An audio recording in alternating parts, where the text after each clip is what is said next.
Today is Friday, August 20th. We'll explain new details about how the Taliban is enforcing the law and even getting access to American weapons, all while more people are determined to have a voice there in Afghanistan.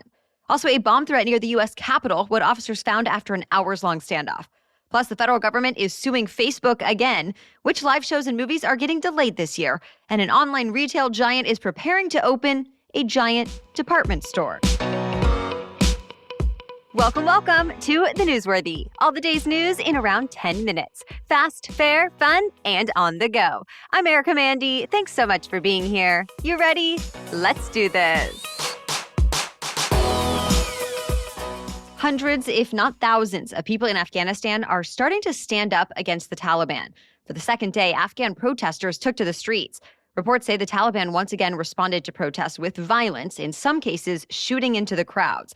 Witnesses tell Reuters several people were killed. However, it's not clear if Taliban fighters actually shot them or if they were killed in stampedes when people were running from those gunshots. For now, there is no functioning police force. Instead, it's Taliban fighters patrolling the streets. And witnesses say they're enforcing the law as they see fit, and it's not always clear which laws people are supposed to be following. And in many cases, the Taliban is now working with billions of dollars worth of American-made weapons and equipment. They've been able to take it from Afghan security forces, and that includes guns, drones, night vision goggles, trucks, planes, helicopters, communications gear, and more. Current and former U.S. officials tell Reuters there's concern those weapons could be used to kill civilians, or they might even end up in the hands of other militant groups like ISIS. So the Biden administration is reportedly thinking about trying to destroy them by launching airstrikes against some of the equipment. But there's also concern it could anger the Taliban, who could then interfere in urgent efforts to evacuate Americans going on right now. You may remember earlier this week, the Taliban promised not to retaliate against anyone who fought against them or helped the U.S. and its allied forces.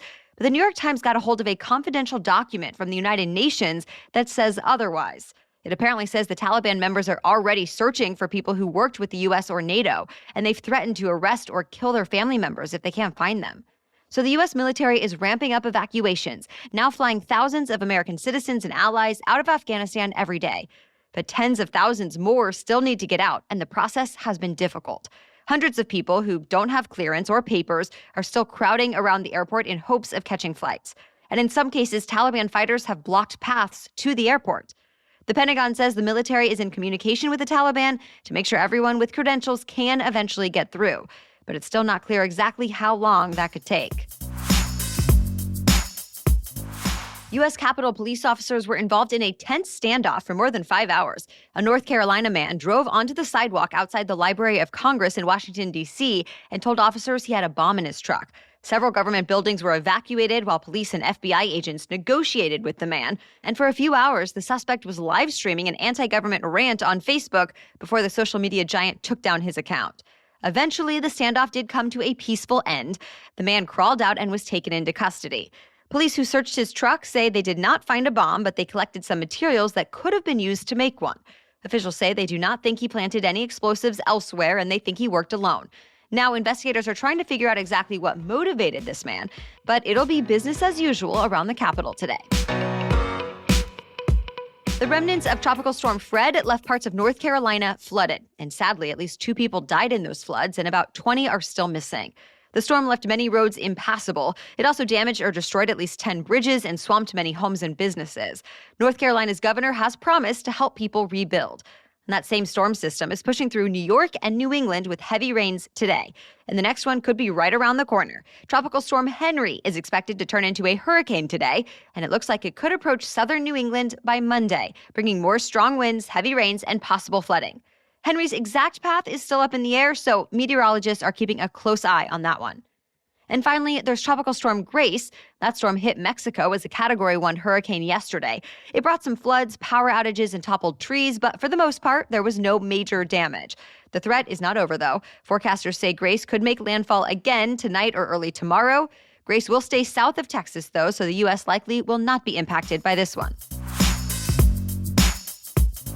3 vaccinated U.S. senators tested positive for COVID-19 this week. Senators Angus King, Roger Wicker, and John Hickenlooper all say they have mild symptoms and they're isolating. Senator Lindsey Graham also got COVID-19 earlier this month, even though he too was vaccinated. Most of those senators still say they're happy they got the shots because without them, their symptoms could have been worse. Meanwhile, COVID-19 is starting to impact the entertainment business again. Stevie Nicks, Limp Bizkit, Garth Brooks, Neil Young, and more all decided to cancel shows because of health and safety concerns. The New Orleans Jazz and Heritage Festival was also canceled. When it comes to movies, the highly anticipated Avatar 2 got pushed back from December of this year to December of next year because of production delays.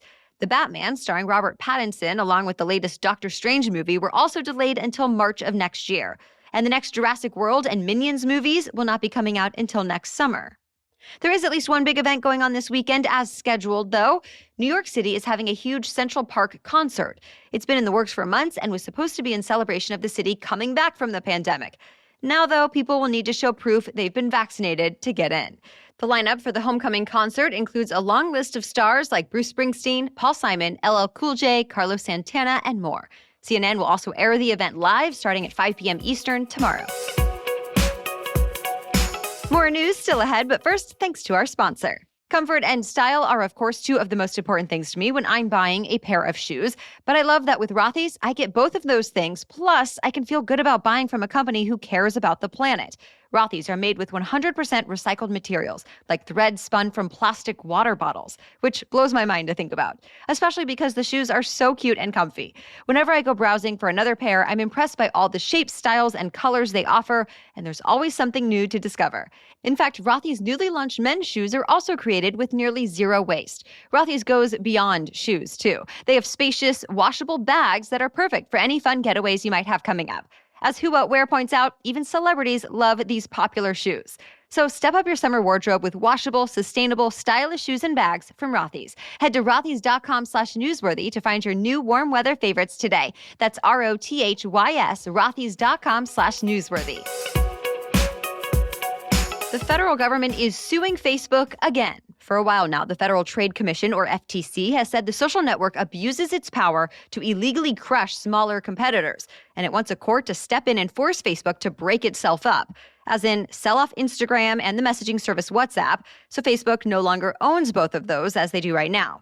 The FTC first took legal action about this last year, but a couple months ago, a judge threw out that lawsuit, saying the FTC did not give enough evidence to prove Facebook has monopoly power.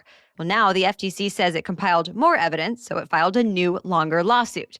Facebook is still fighting this one, though. The company says there's still plenty of competition in the social media market, and also pointed out that the government, specifically the FTC, allowed them to buy WhatsApp and Instagram years ago. So Facebook argues it should not go back on those deals now. We'll have to wait and see how this one plays out in court. The online platform OnlyFans is working to become more family-friendly. OnlyFans has been known for a lot of adult content, but it's now going to start banning anything that's sexually explicit. The change takes effect in October. The company says it made the decision at the request of its banking and payout partners. Even though TechCrunch says pornographic material is the most popular content on OnlyFans, it's not the only thing on there. The platform has more than 2 million creators, including musicians, chefs, and fitness instructors. They also use the platform to sell access to exclusive content, and the company keeps about 20% of their revenue. Amazon is apparently planning to open large brick-and-mortar retail stores starting in California and Ohio. The Wall Street Journal reports Amazon's retail sites will be like department stores, selling everything from clothing to electronics and household items. The stores will be about 30,000 square feet, so we're talking something comparable to stores like TJ Maxx and Kohl's. Amazon has not officially confirmed these plans, though. Also happening in the retail world, Toys R Us is getting a new home at Macy's. Starting next year, Toys R Us will have separate shops set up in more than 400 of Macy's department stores. The toy brand already has a special section on the Macy's website as well. Toys R Us has been trying to rebound ever since the company filed for bankruptcy back in 2018. It closed all of its standalone stores already. Macy's has not set an exact date yet for when the Toys R Us shops will open, so stay tuned. Gymnast Simone Biles is prepping for a post-Olympic tour alongside 4 of her Olympic teammates. They'll travel to 35 cities across America beginning next month. The Gold Over America tour will feature gymnastics and dance performances, but it'll also highlight mental health. The AP reports former UCLA gymnast Caitlin Ohashi will lead discussions about the importance of self-care. Of course, this is important to Biles as well. She famously pulled out of several events at the Olympics in Tokyo because of a mental block. Biles says she doesn't regret anything, and she's glad she could inspire other athletes to speak up about their own mental health. That's it for the main news today, but now it's time for Feel Good Friday, when we bring you one extra feel-good or positive news story before the weekend. But first, this episode is brought to you by BetterHelp. Before I started the Newsworthy, I worked for more than a decade in traditional TV news, and I saw a lot of sad stuff in person every day. It's a big part of why I left and started this podcast, not only for myself, but also for others who felt bombarded by too much sad, alarming news. And I realized if we're not careful, any stress that we face in our lives repeatedly can lead to unnecessary anxiety. But thanks to therapy, it doesn't have to. And BetterHelp offers professional counseling that is both convenient and affordable. BetterHelp will assess your needs and match you with your own licensed professional therapist in a safe and private online environment, so you can connect from the comfort of your home. BetterHelp's counselors specialize in a variety of areas, including stress, anxiety, relationships, sleeping, trauma, anger, grief, self-esteem, and more. I want you to start living a happier life today. And as a Newsworthy listener, you'll get 10% off your first month by visiting betterhelp.com/newsworthy. Join more than 1 million people who have taken charge of their mental health. Again, that's BetterHelp, H-E-L-P, betterhelp.com/newsworthy. Now back to Feel Good Friday. A 10-year-old Texas boy is sharing his love of reading with as many other kids as he can. Orion Jean is trying to collect 500,000 used books by the end of this month, and he wants to give them to disadvantaged students. So far, Orion has collected more than 120,000 books thanks to donations from people across the country. And this is just Orion's most recent project to help others. Last year, Orion won a speech contest about kindness, and he used the $500 prize to launch his own organization called Race to Kindness. For the first project, he organized toy drives and donated hundreds of toys to a local children's hospital.